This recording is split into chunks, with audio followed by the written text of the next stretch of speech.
Olá, amigos da TVC BH, amigos de Sete Lagoas, amigos de Conselheiro Lafayette, amigos de todo mundo, aqueles que nos assistem pela internet, pelo nosso endereço tvcbh.com.br.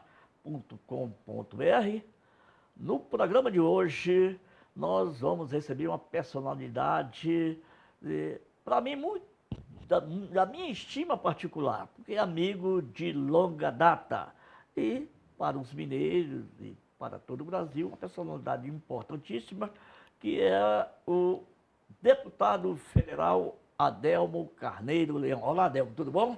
Olá, Didi, tudo bom? Prazer estar aqui com você, estar com seus telespectadores. Olha, Que bom estar aqui. Prazer é todo nosso. Olha, a gente se conhece há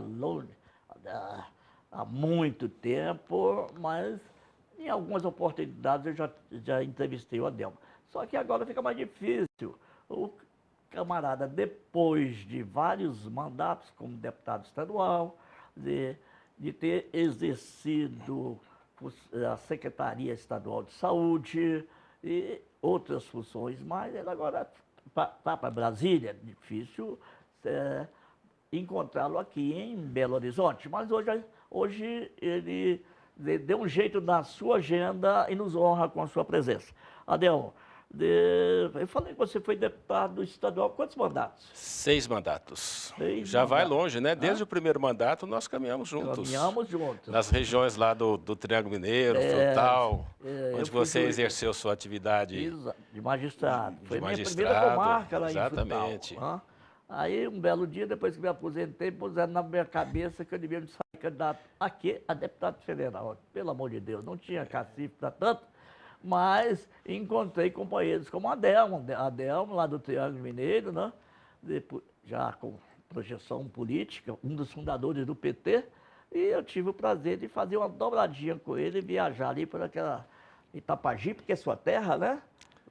O carrinho era muito especial. Hã? Você tinha um carro muito especial para fazer aquelas viagens. Exatamente. Ainda existe aquele carro, Didi? Não, aquele me passaram a mão, levaram para arrumar para mim aquele do norte. extraordinário. Era Uma veraneio. Uma veraneio, Amazonas, coisa de luxo. E eu andei aí catando votos com o Adelmo, mas conseguimos alguma coisa. Mas o Adelmo, eu parti para outra e o Adelmo se iniciou naquele tempo, na vida parlamentar, deputado estadual por 6 mandatos. Além disso, aqui em Minas, você foi secretário estadual de saúde, salvo engano, no governo do Itamar. Em 2000.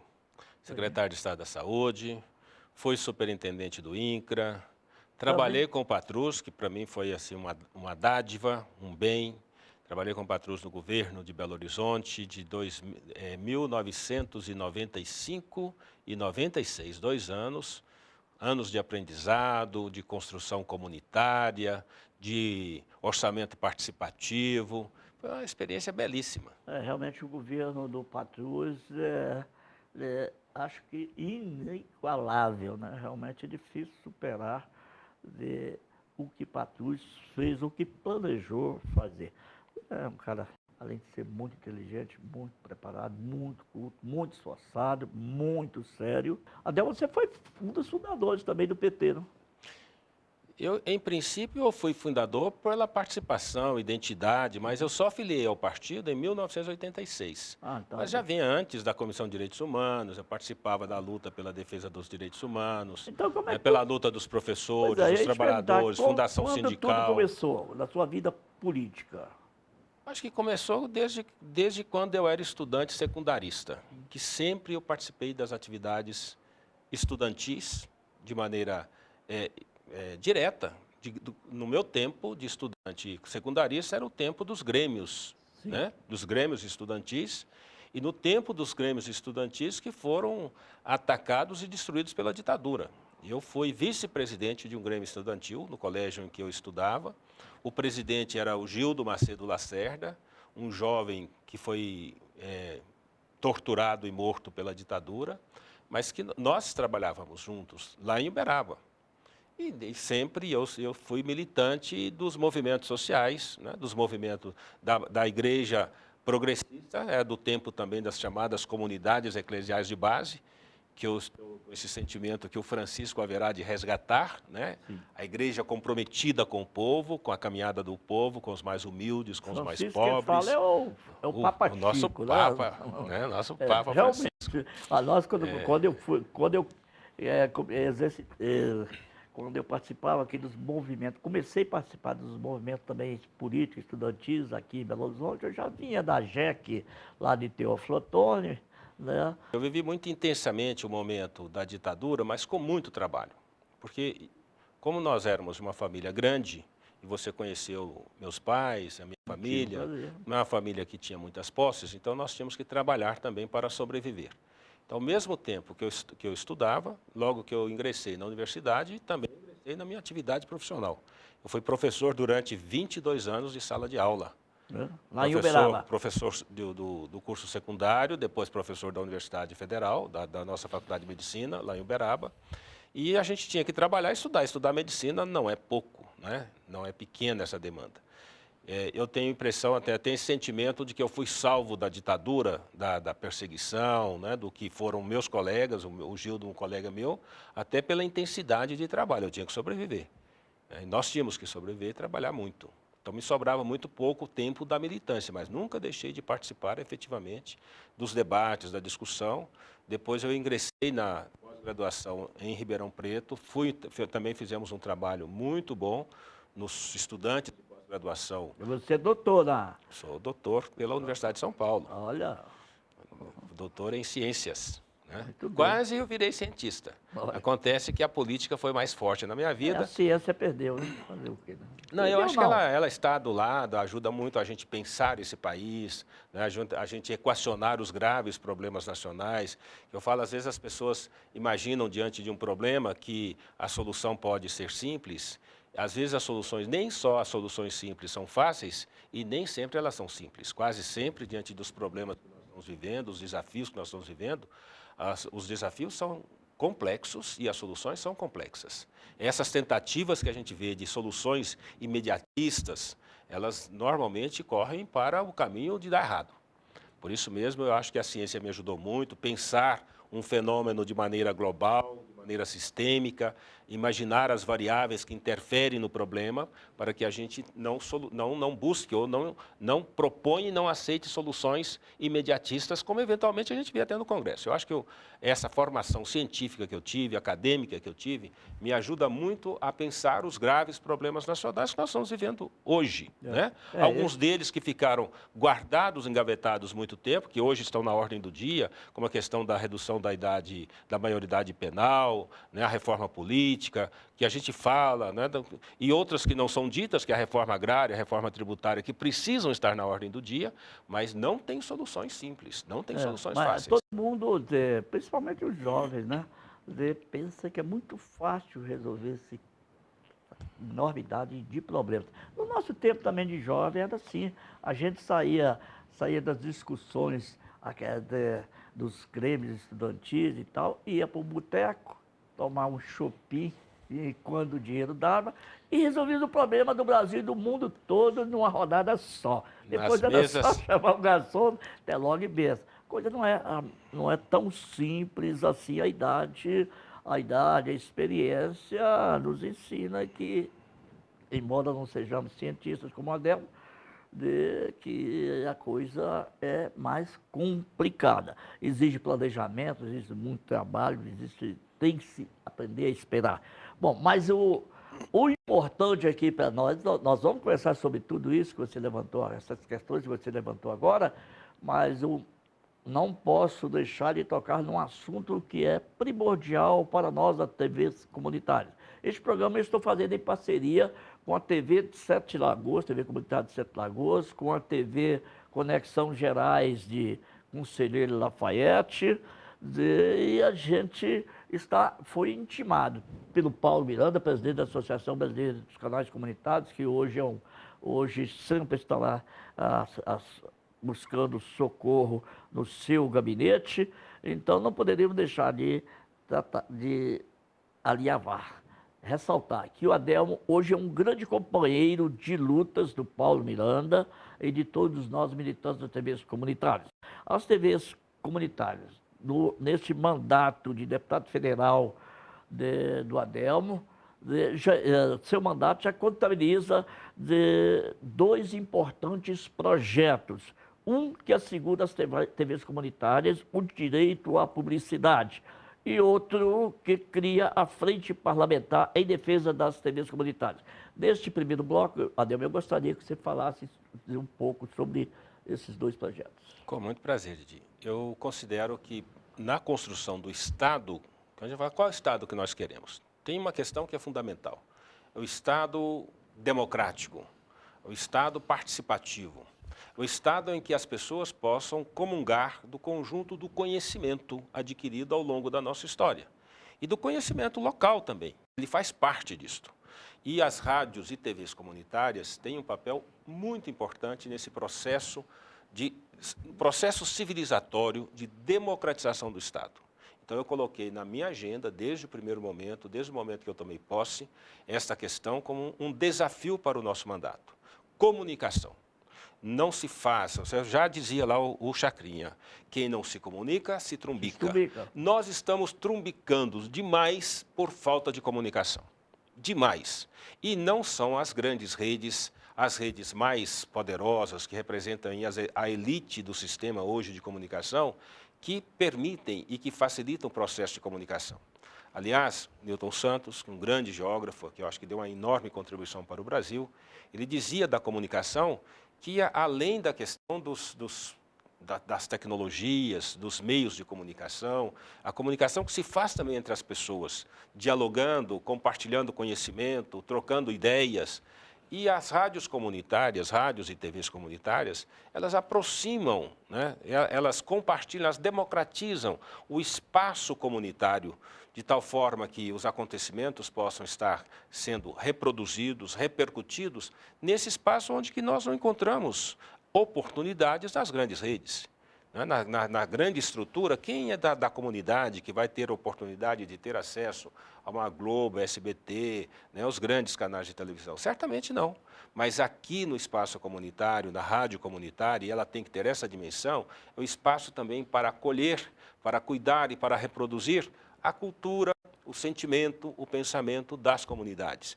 E ele é que a gente pode comparar ao sistema das grandes bacias hidrográficas, que constitui a nascente que vai acumular sabedoria e conhecimento no sentido de fazer com que isto, somando as redes, né, ao sistema de comunicação, ou seja, faz parte do sistema de comunicação, como um sistema de nascentes, de ideias, de culturas, de experiências novas, para depois colocar para o mundo.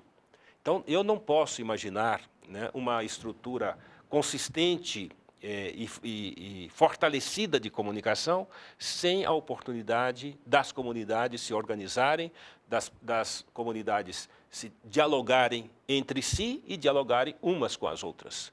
Por isso mesmo, foi colocado na minha agenda, essa é uma questão estratégica que eu entendo que é importante para esse país. Para o Brasil ser grande, nós temos que fortalecer os pequenos. Para o Brasil fazer comunicação e fazer uma revolução cultural nesse sentido de apropriar, né, de compartilhar as experiências locais, ela se faz através das redes comunitárias de rádio e televisão. Então, eu faço isso com muita convicção, com muito gosto, e eu espero que ainda no mês de junho, se no máximo até agosto, nós estaremos lançando a Frente Parlamentar pelas rádios e TVs comunitárias. E a questão, por que não? Uma rádio e TV comunitária não pode compartilhar do sistema de comunicação e receber, né, daqueles onde a comunicação possa ser feita para repercutir e para atender os interesses comerciais, industriais, os interesses próprios da comunidade. Eu acho que isso é absolutamente legítimo, não pode ser uma reserva de mercado para os grandes a oportunidade de fazer, né, a divulgação, né, a publicidade de ações que estão referidas especificamente nos locais de trabalho e de ação das redes comunitárias de TV. Ô, Adelmo, eu me orgulho de ter sido seu companheiro de lutas por muito tempo. A gente continua na mesma luta em defesa da democracia, né? Especialmente nos meios de comunicação. Você foi muito feliz em colocar o seu mandato, colocar esta questão como prioritária no seu mandato. É uma pena que os nossos governantes, e digo nossos, os governantes que nós ajudamos a eleger, não tiveram força ou não perceberam a importância da comunicação pública. Por isso, dão dinheiro às grandes redes comerciais de televisão e de rádio, de jornais, para baterem neles. E os nossos governos ficam sem condições de mostrar o que estão fazendo de certo ou até se defendendo do que estão fazendo de errado. Não aproveitaram, continuam não aproveitando essa rede fabulosa que são as rádios e TVs comunitárias e as outras TVs públicas, né, que estão esparramadas por todo o país, não custa um centavo para o governo e poderia sim e algumas divulgar. Que são as redes, né, universidades, TVs universitárias, que custam, sim, às vezes, eventualmente para o governo, mas não dão a resposta necessária, não só para tornar público o que o governo faz, que é uma questão que nós temos que diferenciar. Publicizar as ações governamentais é algo absolutamente necessário. É uma exigência das boas práticas da administração pública. Não é a questão de fazer propaganda. Nós vemos governos fazerem propagandas, anunciar o que eles não entregam, mas mostrar o que está sendo feito, onde que está sendo feito, o custo é uma condição necessária. Isso poderia e deveria estar sendo feita pelas rádios e TVs comunitárias, pelas rádios universitárias, TVs universitárias, pelo sistema de comunicação abrangente em todos os sentidos.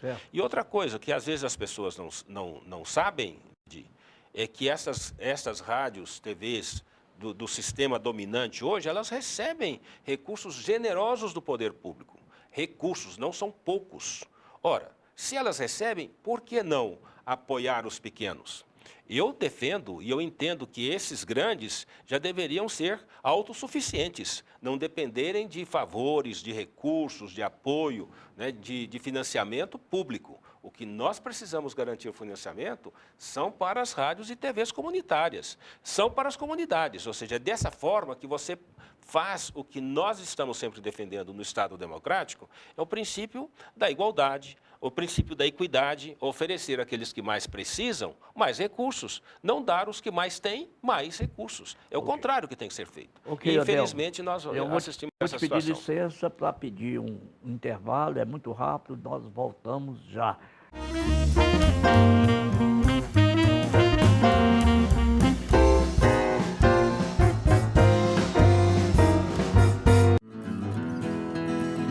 Venha passar um maravilhoso fim de semana na pousada Seu Didi e aproveitar o melhor que a natureza proporciona. A pousada tem uma vasta área verde com playground, piscinas de água corrente para crianças e adultos, além de uma cachoeira. Tudo isso a 42 quilômetros de Belo Horizonte, em Riacima. Faça hoje mesmo sua reserva. Para outras informações, acesse o site pousadasseudidi.com.br ou pelo telefone 031 9888 7734. Pousada Seu Didi, natureza, conforto e tranquilidade.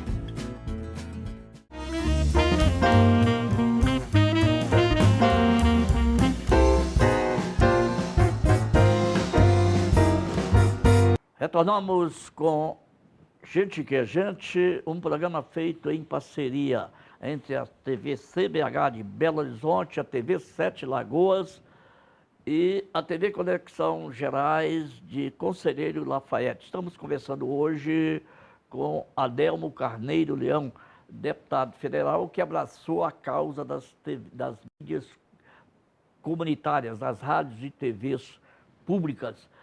Adelmo, só finalizando, essa questão realmente é um absurdo, é tão grande, claro, meio de comunicação nenhum sobrevive sem o dinheiro do governo. E esse regiamente entregue, sempre foi, às grandes emissoras. As TVs comunitárias, as rádios comunitárias, nós aqui não retransmitimos ninguém, estamos no ar há 19 anos, 24 horas no ar, nunca recebemos verba, nunca tivemos direito à publicidade, só promessas vãs. E temos que produzir tudo que levamos ao ar. Quer dizer, a nossa produção, quer dizer, sempre foi maior do que qualquer TV comunitária de Belo Horizonte, de TV comercial de Belo Horizonte. Por quê?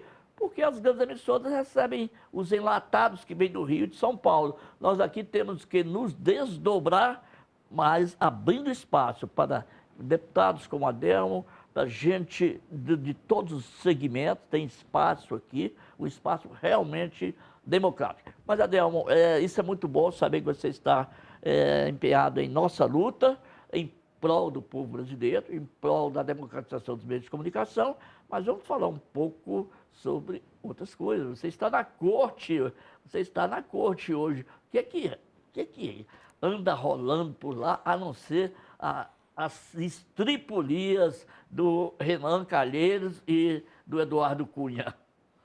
O que você destaca? Muita coisa está rolando para lá. É um fervedouro que está acontecendo na Câmara. Tem questões que ficaram paradas lá. Nisso até você pode colocar, é uma questão de mérito do Eduardo Cunha, colocar na pauta de votação questões que estão muito tempo paradas, guardadas, chocando na Câmara. Mas é só isso que é o mérito.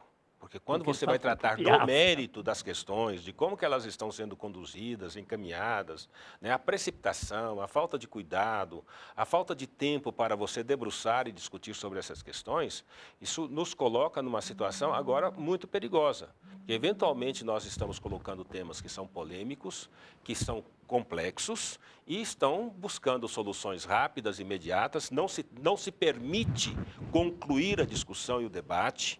Olha o que foi em relação à questão da redução da idade penal.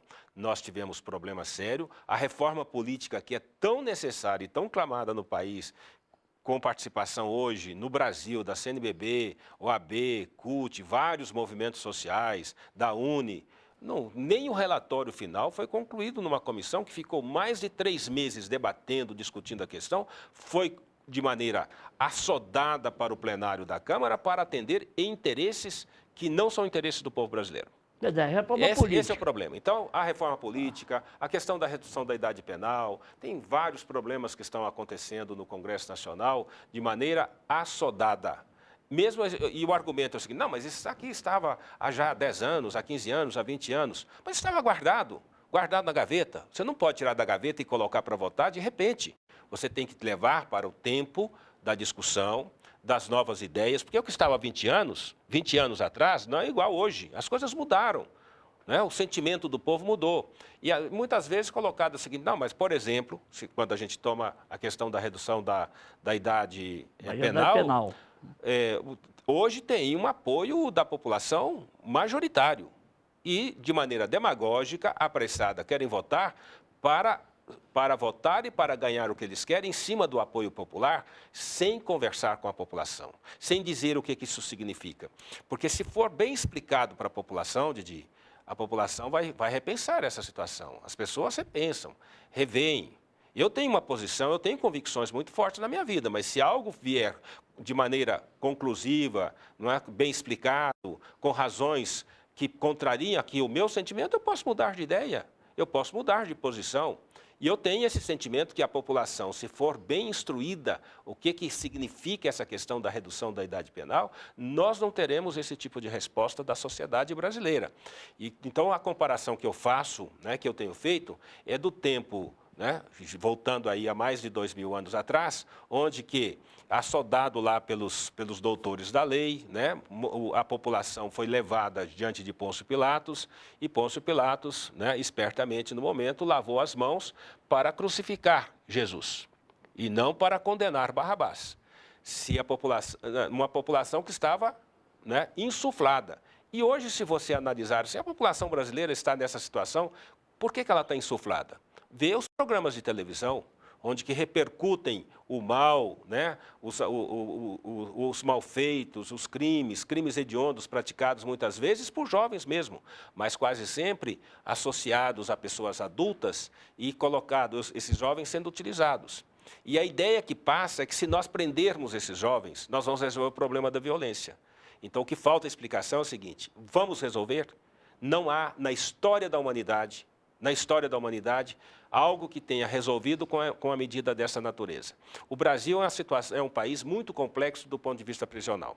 É um dos países, deve estar entre o quarto país hoje, ser o quarto país do mundo, com maior incidência de prisão. As prisões brasileiras, muitas delas estão contaminadas por estruturas dominantes do crime, e a gente sabe disso. Ou seja, nas penitenciárias ainda existem organizações criminais muito fortemente organizadas que dominam lá dentro, transformando as nossas penitenciárias em verdadeiras escolas do crime. Isso foram ditos por ministros do Supremo Tribunal Federal, né, do como são as penitenciárias. Ora, se nós imaginarmos que vamos prender o jovem nesse sistema, vamos levá-los para esse sistema, onde a reincidência é muito maior do que quando tratados pelo sistema, pelo Estatuto da Criança e do Adolescente, nós vamos verificar que a violência não vai resolver, nós não vamos resolver a violência reduzindo a idade penal. Nós não vamos melhorar a situação dos jovens reduzindo a idade penal. Nós não vamos diminuir. Existem outros mecanismos muito mais efetivos, muito mais interessantes, muito mais propositivos, muito mais do que penalizar, é você cuidar das pessoas. É você não deixar os meninos, as meninas entrarem na estrutura criminosa da dominação, né, do uso deles por parte de adultos. Isso tem que ser mudado. Então, infelizmente, nós estamos lá sem tempo para discutir, sem tempo para poder meditar, sem trazer as informações, o conjunto das informações, que aí sim, vamos verificar. Precisa melhorar alguma coisa? É para ficar do jeito que está? Não. Nós podemos alterar o Estatuto da Criança e do Adolescente, em que o tempo prisional ou o tempo de recuperação ele pode ser maior, né? O sistema de acolhimento desses jovens ele pode ser diferenciado, ou seja, nós temos outros mecanismos. Claro, nós podemos penalizar os adultos que estão utilizando os jovens, Exato. Porque quando nós reduzirmos a idade penal para 16 anos, os adultos que utilizam esses jovens de 16 e 17 anos vão usar os de 15 e de 14. Se nós reduzirmos para 14, vão usar os de 13 e de 12 anos. Então, essa é a questão que tem que ser tratada com muita responsabilidade. Por isso que eu falo, uma solução simples, isso parece que uma solução simples, que vai resolver o problema da violência, nós reduzirmos a idade penal, não vai melhorar. Certamente, a minha preocupação é que nós podemos estar criando uma situação para piorar mais o grau de violência. Porque se esses jovens forem agora, com a redução da idade penal, forem aprisionados no sistema penitenciário tradicional brasileiro, eles vão estar sendo julgados nas escolas de crime. Eles vão ficar mais perversos. Quanto tempo que eles vão ficar presos? 10 anos? Ou 15 anos? Ou 20 anos? Se um jovem de 16 anos for preso e for condenado, quantos anos que ficam? Com um crime grave hoje no Brasil, mesmo adulto, fica aí mais 10 anos ou 15 anos, vão sair com 28, 30 anos, escolados, né? Doutores em crime. Eles vão se matricular na Universidade do Crime, vão sair lá realmente doutores. E os que pensam que com isso resolve estão, no mínimo, mal informados, porque quem é da área, e eu fui juiz criminal há muito tempo, a ordem dos advogados, os magistrados, os parlamentares cônsules, sabem que isso não resolve diminuição da maioridade penal. Primeiro, não temos presídios, né, para colocar essas pessoas. Quando fui juiz de menores, quando o comissário apreendia uma criança, não tinha nem onde colocá-la e nem comida para dar para ela. Desse jeito, não tem nem para atender o ECA, que é o Estatuto do Adolescente hoje. Nenhum. Então, desse jeito, realmente não dá. Olha, é uma pena, mas o tempo aqui passa muito depressa.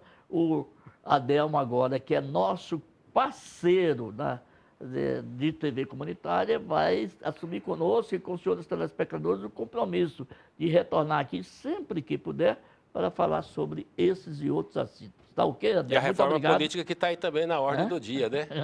Pois é. Isso aí, mas muito obrigado, Didi. Ok, muito obrigado a vocês, caros telespectadores de Belo Horizonte, de Sete Lagoas, de Conselheiro Lafayette e de toda parte do mundo que estiver nos assistindo aí através da internet. E até a próxima, se Deus assim nos permitir.